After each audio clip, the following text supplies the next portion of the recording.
RSS जिस हिंदुस्तान की बात करता है वो आज की सरकार लाने की कोशिश कर रहा है। और हमारा संविधान क्या कहता है? हमारा संविधान इस देश को हिंदुस्तान नहीं कहता है। पहले हम सब जन ये ध्यान में लीजिए, यहाँ पर सब बैठे हुए सब वक्तागण ध्यान में लेना चाहिए, इस देश का नाम है भारत। हिंदुस्तान कभी भी नहीं था और नहीं रहेगा। हम यहाँ इकट्ठे हो रहे हैं हिंदुस्तान को बचाने के लिए नहीं हो रहे, हम भारत को बचाने के लिए इकट्ठा हो रहे हैं। क्योंकि हिंदुस्तान या आज की सरकार चाहती है, हिंदुस्तान या आरएसएस चाहती है, अरे उनके खिलाफ हमको संघर्ष करना है तो हमें हिंदुस्तान के खिलाफ संघर्ष करना है। हमें हिंदुस्तान के खिलाफ संघर्ष करना पड़ेगा। हिंदू को संविधान में क्या व्याख्या देखी है वो भी आपको जानना पड़ेगा। सीएए क्या है वो भी जानना पड़ेगा। एनआरसी क्या है ये भी हमको जानना पड़ेगा। भारत का संविधान हिंदू के बारे में क्या कहता है कि इस देश में जितने भी धर्म हम मानते हैं वो धर्म के संस्थापक अगर इस देश के रहेंगे तो वो सारे धर्म के लोग इस देश में हिंदू है। क्या बोलता है संविधान? हिंदू है। तो हिंदू की व्याख्या में क्या क्या है? इस देश के जैन आते हैं, बौद्ध आते हैं, उसके बाद सिख आते हैं, ये और हिंदू जो हिंदू खुद को बोलते हैं वो लोग आते हैं। इसको हम हिंदुस्तान बोलेंगे? नहीं बोलेंगे। क्योंकि हिंदुस्तान में अगर मुसलमान नहीं है, हिंदुस्तान में जिसके बारे में आप हिंदुस्तान बोल रहे हो, मुसलमान नहीं है, क्रिश्चियन नहीं है, पारसी नहीं है, जो इस देश के बाहर से लोग यहाँ पर आए, ऐसी मंशा रखने वाली सरकार अगर हिंदुस्तान की बात करती है तो हमारा विरोध रहेगा। इस देश में भारत का संविधान कहता है, 14वां अनुच्छेद कहता है कि इस देश में आज के दौर में जो भी व्यक्ति रहती है, चाहे वो अफगानिस्तान से आने वाली हो, चाहे वो पाकिस्तान से आने वाली क्यों न हो, चाहे बांग्लादेश से आने वाली क्यों न हो, चाहे चाइना से आने वाली क्यों न, चाहे म्यांमार से, इस दुनिया के किसी भी राष्ट्र से इस देश में आने वाला व्यक्ति आज भारत का 14वां अनुच्छेद समानता की बात रखते हैं, हर व्यक्ति समान है। और सीएए क्या कहता है कि ये 3 राष्ट्र के लोग जो भारत में आए हैं उनमें से सिर्फ हम मुसलमानों को इस देश की नागरिकता प्रदान नहीं करेंगे। कहां के? बांग्लादेश, अफगानिस्तान और पाकिस्तान से आए हुए लोगों के बारे में। और कैसे क्या करती है? वहां से आए हुए हिंदू हो, बौद्ध हो, सिख हो, जैन हो, पारसी हो या क्रिश्चियन हो, इन लोग को उन लोग नागरिकता देने की बात कर रहे हैं। मैं जो आपको तालिए की बात नहीं बता रहा हूं भाई लोग, मुझे किसी के खिलाफ कुछ बात करने की जरूरत भी नहीं महसूस होती। जिस संविधान की बात हम बार बार कहते हैं, हाथ ऊपर करके मुझे बता दो, आप किसी के घर में संविधान है? कितने लोगों के पास संविधान है? अरे देश का कानून जिसके ऊपर हम आज इकट्ठा हुए हैं, हमारे संविधान ने अधिकार दिया हमको इकट्ठा होने के लिए। किस लिए? अगर हमारा अधिकार कोई सरकार छीनता है, अगर हमारा अधिकार कोई सरकार छीनता है तो सरकार के खिलाफ हमारा आवाज करने के लिए हमारा संविधान बताता है कोई भी शस्त्र हाथ में न लेते हुए आप इकट्ठा हो जाओ और अपने अधिकार की मांगे रखो। किसने अधिकार दिया है? संविधान ने अधिकार दिया है ना। और यह संविधान ही हमको पता नहीं है, ये संविधान ही हमको पता नहीं है तो हमारे देश में हम इकट्ठा होकर क्या कर सकते? हम इकट्ठा होकर सिर्फ सरकार के खिलाफ, इस कानून के खिलाफ आवाज कर सकते हैं। ये कानून देखो सरकार की कैसी नीति चल रही है। अमित शाह बोल गए कि हम सीएए तो लागू करेंगे लेकिन साथ में पूरे देश में एनआरसी लागू ही करेंगे। क्या बात कही थी? और फिर हमारे देश के प्रधानमंत्री, उनके बारे में तो बहुत सारे लोग अलग अलग कमेंट्स करते हैं, मैं नहीं करना चाहता हूं कि देश के प्रधानमंत्री हो, वो परसों बोल गए कि हमारी बातें ही नहीं हुई। अरे झूठा बोलने की भी कोई लिमिट होती है ना।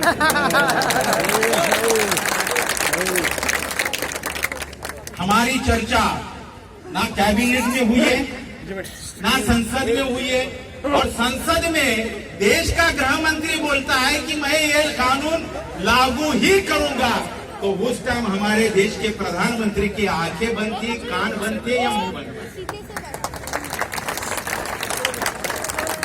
हमारा संविधान कहता है संसद में अपनी बात रखो।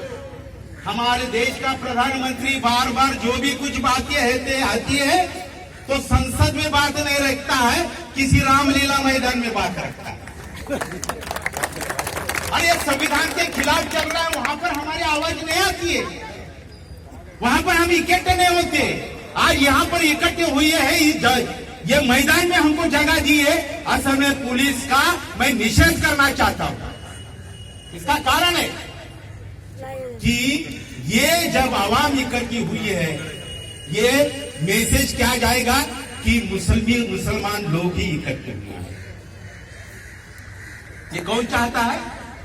यहां की गवर्नमेंट चाहती है, गवर्नमेंट के सिपाही चाहते हैं। अरे हम मांगते थे ना, हमने मांगा था इस मैदान में हमें नहीं जगह चाहिए, हमें संभाजी मैदान में जगह दे दो ना, हम सारे ये लोग इकट्ठे हो जाएंगे।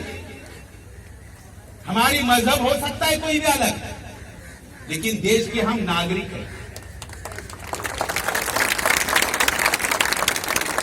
और हमारा नागरिकता का हक छीनने का अधिकार इस देश में किसी को भी नहीं। अगर छीनने की कोशिश करेंगे, अगर छीनने की कोशिश करेंगे तो याद रखो, ब्रिटिशों को जिस ढंग से हमने इस देश से निकाल दिया है, उसी ढंग से हम इस देश के इस सरकार को नीचे लाने के सिवा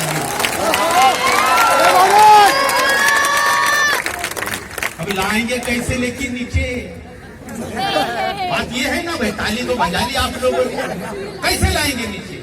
संविधान ने आपको एक पावर दी है। क्या पावर है वो? वोट की पावर। इन लोग क्या बोलते हैं हिंदुस्तान वाले? आप है हिंदुस्तान वाले क्या बोलते हैं? मतदान का मतदान करने के लिए बोलते हैं। क्या बोलते हैं? हिंदुस्तान बोलने वाले बार बार मैं बोल रहा हूं भाई। और जो भारत बोलने वाले लोग क्या बोलते हैं? मत का अधिकार दिया है। क्या बोलते हैं? मत का अधिकार दिया है। जब हम दान पेटी में दान डालते हैं तो पूछते हैं क्या इसका क्या कर रहे हो?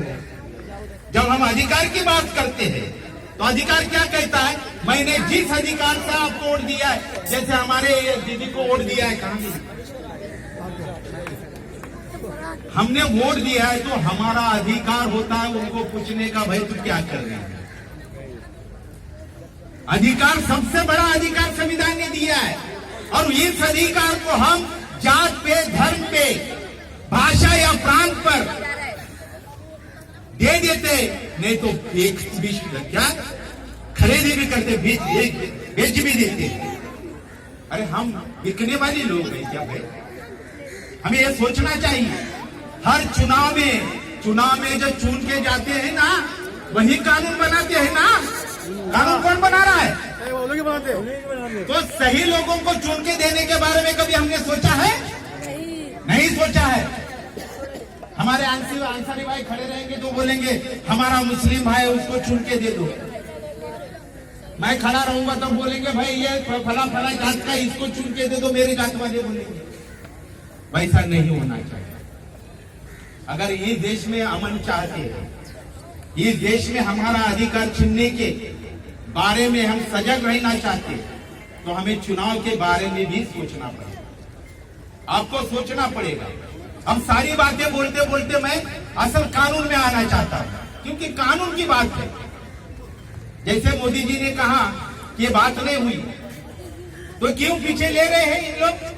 पूरे देश में इसके खिलाफ आवाज जो उठ रहा है, इसलिए उन लोग पीछे ले रहे हैं। आज हम यहां पर भी इकट्ठे हुए हैं, लेकिन कल की बात अगर टीवी पे आपने सुनी होगी तो इनकी शुरुआत जहां से होने वाली है, एनपीआर करके जो कानून की बात है, आपने कल टीवी पे सुना? वो कोई जावड़ेकर है, कोई तो मिनिस्टर, वो क्या बोलता है मालूम है? इसमें कागजात की जरूरत नहीं। अरे जो सेंसस होता है वहां पर हमारे देश की सारी गणना होती है, वहां पे हमारी सारी बातें लिखी जाती है, हमारी जात कौन सा है, हमारा धर्म कौन सा है, हमारे घर में कमाने वाले कितने हैं, हमारे घर में बच्चे कितने हैं, हमारा सब कुछ उसके ऊपर होता है। और वहां से सेंसस होता है, जनगणना होती है। तो फिर एनपीआर क्यों लाया?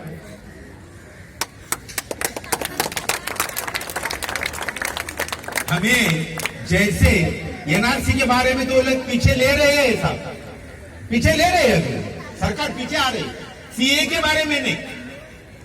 तो एनआरसी के बारे की पहली स्टेज जो है वो एनपीआर है, ये ध्यान में रखो। जब हमारे दरवाजे में एनपीआर के लिए जो कोई आएगा तो उसे बोलना है हमें एनपीआर में कोई रजिस्ट्री करना नहीं है, हम सेंसस में रजिस्ट्री करेंगे। कहां करेंगे? जनगणना में हमारी सेंसस रजिस्टर करेंगे। एनआरसी और एनपीआर दोनों के खिलाफ हमें आवाज उठाना है और सीए के खिलाफ भी आवाज उठाना। और आवाज यहां पर हम बैठे हुए सभी लोग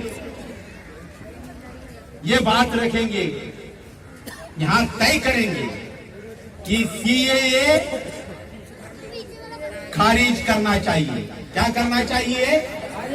सीएए खारिज करो, एनआरसी खारिज करो, एनपीआर खारिज करो। ये नारा लेके हम अभी यहां से अगर हमारी रैली निकलती है, परमिशन दिया हो तो, परमिशन अगर पुलिसों ने दिया हो तो रैली निकलेगी, 3-3 के कतार में हम चलेंगे, 3-3 के कतार में चलेंगे। और कतार में सबसे ज्यादा जो जवान है वो कतार में रहेंगे। क्यों? कि पूरे भारत देश में जो दंगा हमको बता रहे हैं ना, ये जवानों का फायदा लेके सरकार ने खुद किए। पुलिस लोगों ने आग लगाई और हमारे विद्रोही में सरकार को मौका हम नहीं देंगे। तो भाइयों, हमें हिंदुस्तान बनाना है या भारत बनाना है? अभी इसके बाद मेरे मेरी रिक्वेस्ट है, जय भारत। सभी भाइयों से मेरी रिक्वेस्ट है कि जो वो चाहते हैं, वो चाहते हैं हिंदुस्तान, हम चाहते हैं भारत। अब हम यहाँ पर बैठे हुए सभी वक्ताओं को मेरी रिक्वेस्ट है, उनके साथ मत जाओ जिनको हिंदुस्तान बनाने का, हमें भारत बनाने का है। भारत बनने वाला आने वाले कल में एक बात देखो, लाइन कतार होने वाले कि हिंदुस्तानी की लाइन रहने वाली हो, भारतीयों की लाइन रहने वाले, हम भारतीय की लाइन में रहेंगे। इतना हम तय करते, यहीं पे रखता हूँ, मैं नारा देता हूँ, मेरे पीछे आप सब लोग नारा दीजिए, जय भारत, जय भारत, भारत, भारत, इनकलाब, इनकलाब, इनकलाब। मैं एक छोटी सी बात यहाँ पर रखना चाहता हूँ। मैंने उस वक्त पे जब इस ताल्लुक से इस प्रोटेस्ट के वक्त जो मीटिंग हो रही थी वहाँ पर मैंने रखा था, हमारे सर यहाँ पर हमें बोल रहे थे, मैं कहता